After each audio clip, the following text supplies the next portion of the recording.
Françaises, Français, mes chers compatriotes. La dernière fois que je me suis adressé à vous au sujet de la pandémie qui nous frappe, j'avais fixé un délai, une dizaine de jours, pour juger de l'efficacité des choix faits et décider de l'opportunité de mesures nouvelles. Nous y sommes. Et si les efforts consentis ont été utiles, la lucidité commande d'admettre que cela ne suffit pas, cela ne suffit plus.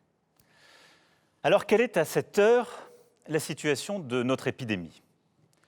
Le virus circule en France à une vitesse que même les prévisions les plus pessimistes n'avaient pas anticipée. Le nombre de contaminations rapportées à la population a doublé en moins de 2 semaines.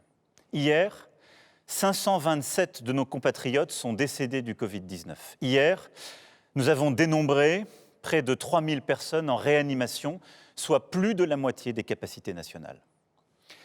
À la différence de la première vague, l'ensemble des régions se trouve aujourd'hui au seuil d'alerte. Dans de nombreux endroits, pour prendre en charge les patients Covid-19, nous avons commencé à déprogrammer des opérations du cœur ou du cancer, parfois les mêmes qui avaient dû être décalées au printemps. Nous avons pris des mesures. Elles étaient déjà difficiles, et je sais qu'elles ont été perçues comme telles par beaucoup d'entre vous. Elles étaient indispensables, et elles ont souvent été contestées parce qu'elles ne faisaient pas plaisir. Elles se révèlent toutefois insuffisantes pour endiguer une vague qui aujourd'hui touche toute l'Europe. Notre stratégie a été définie dès l'été, c'était de vivre avec le virus. Et il s'agissait de maîtriser sa circulation en nous appuyant sur nos capacités pour tester, alerter, protéger, sur les gestes barrières, sur la protection des plus fragiles et des mesures de ralentissement de l'épidémie territorialisées, au plus près du terrain. C'est ce que nous avons fait depuis le mois d'août. Avons-nous tout bien fait ? Non. Et je l'ai dit, il y a 15 jours, on peut toujours s'améliorer. Mais nous avons fait tout notre possible. Et je crois profondément que notre stratégie était, compte tenu des informations qui étaient les nôtres, la bonne. Elle fut d'ailleurs celle de tous les pays européens. Nous aurions pu aller plus vite au début sur les tests. Mais depuis plusieurs semaines, nous sommes un des pays d'Europe qui testent le plus. Nous aurions collectivement sans doute dû davantage respecter les gestes barrières, en particulier au sein de la famille ou avec les amis, qui sont les lieux où nous sommes le plus contaminés. Faut-il nous le reprocher maintenant ? Mais surtout, il faut reconnaître que, comme tous nos voisins, nous sommes submergés par l'accélération soudaine de l'épidémie. Par un virus qui semble gagner en force à mesure que l'hiver approche, que les températures baissent. Une fois encore, il faut avoir beaucoup d'humilité. Nous sommes tous, en Europe, surpris par l'évolution du virus. Certains pays, comme l'Espagne, l'Irlande, les Pays-Bas, ont pris plutôt des mesures plus dures que les nôtres. Pourtant, tous, nous en sommes au même point. Débordés par une deuxième vague qui, nous le savons désormais, sera sans doute plus dure et plus meurtrière que la première. À ce stade, nous savons que quoi que nous fassions, près de 9000 patients seront en réanimation à la mi-novembre, soit la quasi-totalité des capacités françaises. Nous nous organisons bien sûr pour y faire face, rouvrir des lits supplémentaires, et nous allons faire le maximum d'efforts tous ensemble, mais ce n'est pas suffisant. Si nous ne donnons pas aujourd'hui un coup de frein brutal aux contaminations, nos hôpitaux seront très vite saturés sans que nous ayons cette fois la possibilité de transférer beaucoup de patients d'une région à une autre parce que le virus est partout. Si nous ne donnons pas aujourd'hui un coup de frein brutal aux contaminations, les médecins devront alors choisir, ici entre un patient atteint du Covid et une personne victime d'un accident de la route, là entre 2 malades du Covid. Ce qui, compte tenu des valeurs qui sont les nôtres, de ce qu'est la France, de ce que nous sommes, est inacceptable. Dans ce contexte, ma responsabilité est de protéger tous les Français. Et en dépit des polémiques, en dépit de la difficulté des décisions à prendre, je l'assume pleinement devant vous ce soir. Quels sont nos objectifs ? D'abord, c'est le premier, protéger les plus âgés, les plus fragiles, celles et ceux qui sont atteints de diabète, d'obésité, d'hypertension, de maladies chroniques et qui sont les premières victimes du Covid-19. L'âge est le facteur prépondérant. 85% des malades décédés ont plus de 70 ans. Notre deuxième objectif, c'est de protéger les plus jeunes. Je l'ai déjà dit, si le virus tue les plus âgés, il tue aussi, même si c'est rare, les plus jeunes. Aujourd'hui, au moment où je vous parle, 35% des personnes en réanimation ont moins de 65 ans. Ils touchent donc sous des formes graves toutes les générations. Et nous ne savons pas dire aujourd'hui quelles sont les séquelles à long terme. Perte d'odorat, perte de goût, difficultés respiratoires. Contracter ce virus n'est jamais anodin, même lorsqu'on a 20 ans. Troisième objectif, c'est de protéger nos soignants, qui à l'hôpital, dans les structures médico-sociales, en ville, ont déjà beaucoup donné durant le printemps. Ils ont ensuite dû redoubler d'activité durant l'été pour rattraper les actes reportés au printemps. Et malgré la fatigue, ils font face aujourd'hui à cette montée soudaine des urgences. Nous leur devons de prendre toutes les précautions pour limiter la propagation du virus. Si nous ne le faisons pas pour nous, pour nos proches, faisons-le pour eux. Il s'agit, troisièmement, de protéger les plus modestes, qui, parce qu'ils vivent dans des lieux plus exigus, parce qu'ils occupent des emplois précaires, sont les plus touchés par le virus sur le plan sanitaire. Mais ce sont aussi les plus touchés par les conséquences économiques et sociales de la crise. Enfin, il nous faut protéger notre économie. Je ne crois pas à l'opposition entre santé et économie que certains voudraient instaurer. Il n'y a pas d'économie prospère dans une situation sanitaire dégradée avec un virus qui circule activement. Et je vous le dis très clairement, il n'y a pas non plus un système de santé qui tient s'il n'y a pas une économie forte pour le financer. C'est donc un juste équilibre qu'il nous faut sans cesse rechercher, sans jamais perdre de vue un principe intangible. Pour nous, rien n'est plus important que la vie humaine. Quelles sont dès lors les stratégies possibles pour arriver à ces objectifs ? Nous pourrions, certains le préconisent, ne rien faire et assumer de laisser le virus circuler. C'est ce qu'on appelle la recherche de l'immunité collective, c'est-à-dire lorsque 50-60% de la population a été contaminée. Le Conseil scientifique a évalué les conséquences d'une telle option. Elles sont implacables. À très court terme, cela signifie le tri entre les patients à l'hôpital. Et d'ici quelques mois, c'est au moins 400 000 morts supplémentaires à déplorer. Jamais la France n'adoptera cette stratégie. Jamais nous ne laisserons mourir des centaines de milliers de nos concitoyens. Ce ne sont pas nos valeurs, ça n'est pas non plus notre intérêt. Une deuxième voie serait de confiner les seules personnes à risque. Cette voie n'est pas non plus, au moment où je vous parle, utilisable. D'abord, elle suppose une discussion éthique. Mais d'une part, nos aînés, comme les personnes vulnérables, ont souvent besoin d'une assistance extérieure pour leurs soins, leur ménage, la livraison de leurs repas. Certains vivent aussi avec leurs proches, leurs enfants, souvent par manque de moyens. Et donc créer une forme de bulle autour d'une génération, de certaines personnes, comme une barrière entre les générations, n'est pas réaliste et à ce stade insuffisant. D'autre part, le virus se développe aussi et développe des formes graves chez les plus jeunes. Et donc, confiner les seules personnes âgées est inefficace parce que le virus circulerait toujours trop vite et sous des formes graves dans le reste de la population. Et donc, nous ne pourrions pas protéger nos soignants, nos urgences et même à terme nos aînés avec cette stratégie. Elle peut être pertinente, elle n'est pas suffisante. Nous pourrions également faire, en quelque sorte, le pari de tout miser sur la stratégie du tester, alerter, protéger. Après tout, nous réalisons 1,9 million de tests par semaine. Nous sommes l'un des meilleurs pays d'Europe aujourd'hui en la matière. Et grâce au travail remarquable de l'assurance maladie, des agences régionales de santé, 100 000 appels sont passés chaque jour pour identifier les cas contacts et briser les chaînes de contamination. Mais si ce système peut être efficace avec quelques milliers de cas par jour, nous avons aujourd'hui entre 40 et 50 000 contaminations quotidiennes dépistées, sans doute en réalité le double. Ce système n'est plus efficace. Et d'ailleurs, aucun pays européen ne le retient plus aujourd'hui. Quant à la piste de l'augmentation de nos capacités de réanimation, que certains évoquent comme une piste qui nous permettrait de ne pas prendre des mesures difficiles aujourd'hui, je vais vous dire très clairement, nous sommes en train de le faire, mais là non plus, ça n'est pas une bonne réponse.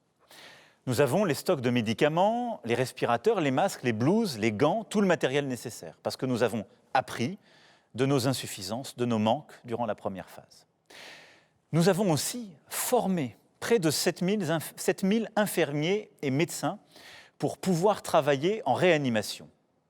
Et nous avons ainsi poussé nos capacités, qui sont passées de 5000 lits avant la première vague à 6000 aujourd'hui, et nous allons les porter au-delà de 10 000 lits en réanimation. Donc, un effort colossal a été fait de formation, d'investissement.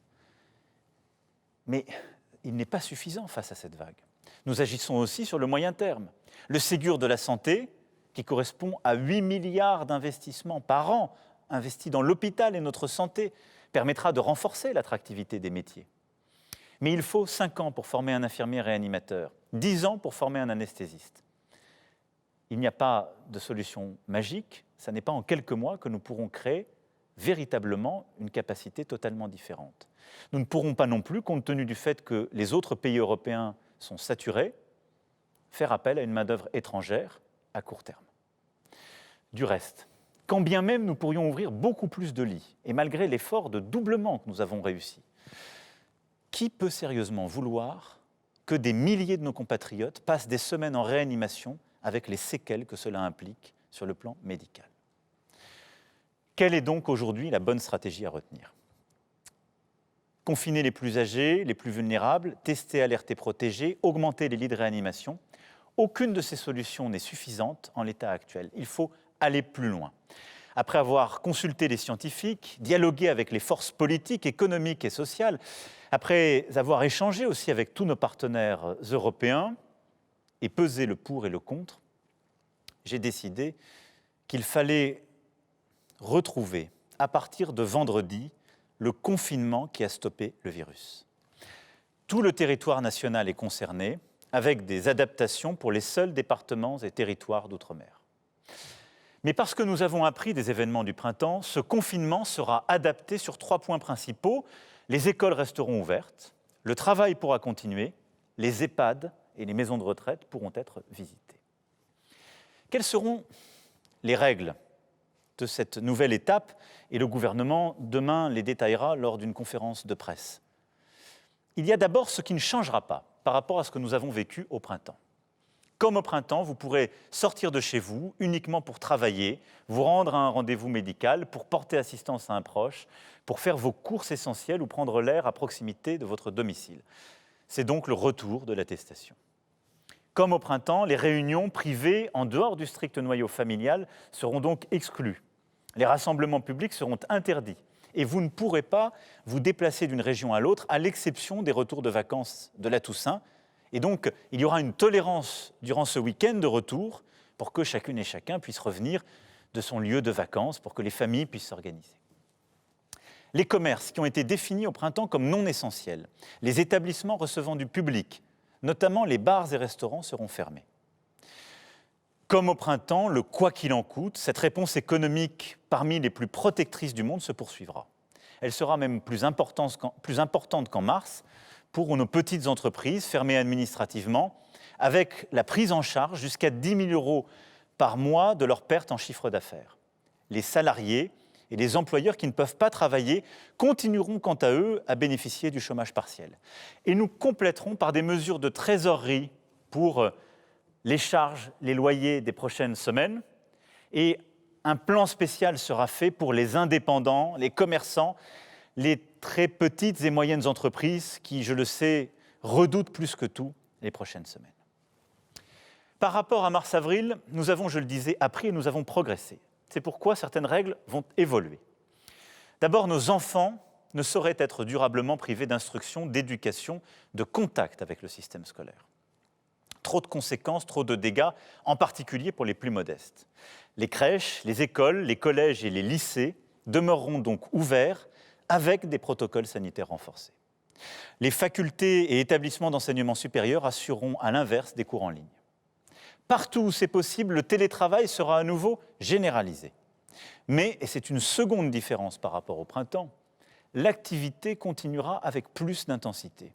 Ce qui veut dire que les guichets des services publics resteront ouverts, les usines, les exploitations agricoles, les bâtiments et travaux publics continueront de fonctionner, l'économie ne doit ni s'arrêter ni s'effondrer. Je vous invite donc, dans la mesure des possibilités de chacun, à participer de cet effort en travaillant, en soutenant les entreprises aussi qui, proches de chez vous, ont innové à travers des commandes à distance, la vente à emporter ou la livraison à domicile. Le gouvernement, d'ailleurs, accompagnera les très petites et petites entreprises comme les moyennes entreprises, les artisans aussi, qui entreprendront des démarches de numérisation. Nos frontières intérieures à l'espace européen demeureront ouvertes et, sauf exception, les frontières extérieures resteront fermées. Bien évidemment, les Français de l'étranger resteront libres de regagner le territoire. Dans les ports, les aéroports, pour les déplacements internationaux, des tests rapides obligatoires seront déployés pour toutes les arrivées. Aucun voyageur ne doit pouvoir entrer sur le territoire européen sans qu'on soit certain qu'il n'est pas porteur du virus. Enfin, pour éviter que ne se nouent des drames humains que nous avons vécus au printemps, où des personnes en fin de vie se retrouvent totalement isolées, les visites en maison de retraite et en EHPAD seront cette fois autorisées dans le strict respect des règles sanitaires. Je souhaite aussi que les personnes en situation de handicap puissent bénéficier des souplesses dont elles ont besoin. Quant aux cimetières en cette période marquée par la Toussaint, ils demeureront ouverts et je veux que nous puissions continuer à enterrer dignement nos proches. Ce nouveau confinement ne réussira que par la mobilisation de tous et chacun a son rôle à jouer. Aux personnes à risque, aux plus vulnérables, aux personnes âgées de plus de 70 ans, je demande une vigilance accrue. Moins de réunions avec la famille, avec les amis, même si c'est un crève-cœur. Et le respect de la distanciation physique, y compris au domicile. Le port du masque systématique lorsqu'on se trouve à l'intérieur en présence d'une autre personne. Même un proche, même un enfant ou un petit enfant, c'est très important pour vous. Les soignants à l'hôpital jouent évidemment dans ce contexte un rôle essentiel, mais nous avons besoin des médecins de ville, des infirmiers, des pharmaciens, de tous les acteurs du médico-social, de tous les professionnels de santé de ville pour assurer une prise en charge précoce des patients dès les premiers symptômes et pour éviter que ne se développent des formes complexes. Nous avons besoin de nos élus. Nos maires ont joué un rôle essentiel et je les salue ici. Maires, présidents et présidentes d'intercommunalités, de métropoles, élus de terrain. Nous allons avoir besoin de vous de manière encore accrue pour proposer et aller plus loin en matière de prévention, mobiliser nos associations pour accompagner les personnes les plus isolées, les moins bien informées et assurer la bonne application des mesures prises, que ce soit auprès de nos jeunes dans le temps périscolaire ou pour accompagner les personnes les plus vulnérables ou les plus âgées. Nous avons besoin de nos forces de sécurité intérieure pour garantir l'application des mesures, de nos forces de sécurité civile pour déployer des plateformes de tests et aller au contact de la population. Nous avons aussi besoin du sens des responsabilités de chacun et de l'esprit citoyen de tous. Restez au maximum chez vous, respectez les règles. Une fois encore, je vous le dis, la réussite dépend du civisme de chacune et chacun d'entre nous. Comment cette nouvelle étape va se dérouler dans le temps ? Chaque heure compte. L'ensemble de ces mesures doivent donc entrer en application au plus vite. Elles le seront dans la nuit de jeudi à vendredi. Et elles seront appliquées à minima jusqu'au 1er décembre. Dès demain, un débat suivi d'un vote se tiendra au Parlement. Dès demain, le gouvernement détaillera toutes ces mesures. Nous devons nous honorer de cette transparence et du fait que des décisions difficiles se fassent dans un cadre démocratique où toutes les oppositions peuvent s'exprimer. Dès demain également, je participerai à un Conseil européen pour coordonner les réponses sanitaires des différents pays de l'Union. Tous les 15 jours, nous ferons le point sur l'évolution de l'épidémie. Nous déciderons, le cas échéant, de mesures complémentaires. Et nous évaluerons alors si nous pouvons alléger certaines contraintes, en particulier sur les commerces. Je sais que beaucoup de commerçants espéraient ne pas fermer. Je sais que pour les commerces de centre-ville, je demande un très gros effort. Tenons-le avec beaucoup de rigueur pendant 15 jours. Si d'ici 15 jours, nous maîtrisons mieux la situation, nous pourrons alors réévaluer les choses et espérer ouvrir certains commerces, en particulier dans cette période si importante avant les fêtes de Noël. Nous verrons si nous pouvons cultiver l'espoir de célébrer en famille ce moment si précieux de Noël et des fêtes de fin d'année. Notre objectif à terme est simple, réduire très fortement les contaminations et passer de 40 000 contaminations par jour à 5 000, ralentir significativement le rythme des entrées à l'hôpital et en réanimation. Et ce n'est qu'alors que nous pourrons pleinement redéployer une stratégie testée, alertée, protégée, renouvelée, complétée. C'est pourquoi, durant ces semaines, nous allons aussi produire des efforts massifs pour mettre en place beaucoup plus de plateformes de tests à travers des innovations et une nouvelle organisation. Nous devons collectivement déployer beaucoup plus massivement l'application Tous Anti-Covid, qui sera un instrument de la sortie de cette phase de confinement. Tests en 30 minutes, meilleur traçage, isolement plus efficace des personnes positives, qui est un sujet sur lequel nous devons continuer à réfléchir. Une fois le pic épidémique passé, tous ces outils doivent nous permettre demain de tenir jusqu'au vaccin, à l'été, nous disent les scientifiques. Mes chers compatriotes, nous avons tous été surpris par l'accélération soudaine de l'épidémie, tous. Si je sais la lassitude et cette impression d'un jour sans fin qui tous nous gagne, nous devons, quoi qu'il arrive, rester unis et solidaires et ne pas céder au poison de la division. Cette période est difficile parce qu'elle éprouve justement notre résilience et notre unité. Mais elle est un révélateur de ce que nous sommes, des femmes et des hommes qui sont liés les uns aux autres. Très peu de générations auront eu comme la nôtre autant de défis ensemble. Cette pandémie historique, les crises internationales, le terrorisme, les divisions de la société et une crise économique et sociale sans précédent liée à la première vague. Mais j'ai confiance en nous, en vous. Confiance en notre capacité à surmonter cette épreuve. Nous devons tenir, chacun à notre place. Dans la transparence, le débat, dans la détermination pour appliquer les règles que nous nous fixons, et en nous serrant les coudes. À nouveau, nous nous relèverons si nous sommes unis, et nous serons unis.